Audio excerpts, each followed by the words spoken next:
Hi everybody, my name is Sven Vinke. I'm the creative director and founder at Larian Studios. And today I'm very proud to announce to you our return to Kickstarter with our new RPG, Divinity Original Sin 2. Divinity Original Sin 2 will be a game about how your origins affect who you are and what chances you get in life. At the start of the game, you'll pick a single character and determine its background, story, race and origins. Now, you'll quickly discover that these choices have a profound impact on the options that you'll be presented with during the game, and it's something that we want to take very far.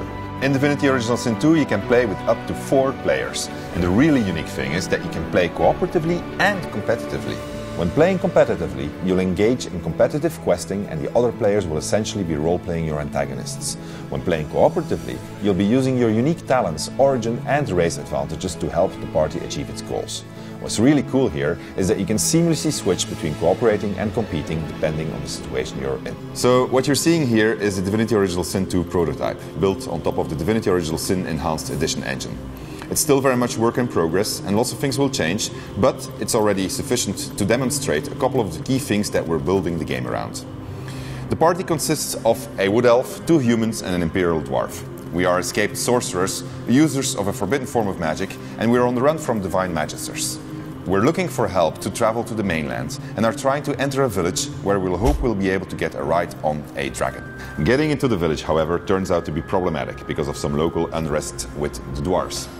My main character hails from this town and is recognized by the guard. This facilitates things for her and she easily gains entry. However, the rest of the party is not allowed in.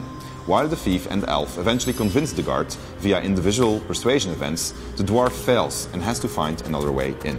Like this, pretty much every dialogue that you'll encounter will run differently, depending on who is doing the talking. And it reinforces how who you are, what you are, and where you come from affects your options in life. So all of this results in a lot of gameplay, because you're continuously trying to figure out which party member to use to talk to an NPC. Now the interesting thing is that in this example, the dwarf and thief are being controlled not by me, but by Thomas. And it so happens to be that Thomas wants to help the dwarves in this village, whereas I'm determined to demonstrate that dwarves should know their place. While eventually fate may bring us together again, for the moment we're working on the conflicting sides of the narrative.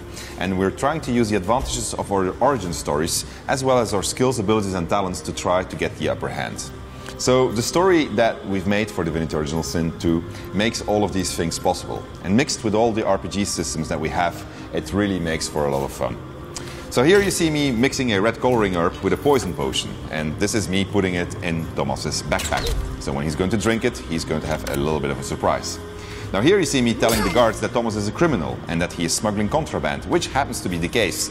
So the guards are going to ask to investigate his inventory and they're going to fall on the contraband and they're going to take Thomas to jail. And here you see me backstabbing him. Thomas has just finished an epic fight and he's very weak, and so that's a perfect opportunity for me to say to Thomas, Thomas, I don't like you anymore. So obviously all of this is great in multiplayer, but it also makes for a much stronger single player experience. Allowing for both cooperative and competitive narrative gameplay forces us as developers to implement plenty of options, and in single player that means that there's a great many choices to make. That's a lot of role-playing right there, and our ambition is to go very far with it. But obviously that's not our only ambition. Divinity Original Sin's combat system was one of the highlights of the game, and development in Divinity Original Sin 2 will be focused on maintaining the same feel while expanding on the things that you can do and the challenges you'll be encountering. We're going to try to bring you more skills, talents, abilities as spells, as well as a long list of new creatures and enemies that will offer you plenty of tactical challenges. And that's not all. We're investing a lot more in the narrative development of the game to ensure that everything you encounter will be interesting, fun and part of a deeper story filled with plot twists and difficult decisions for you to take.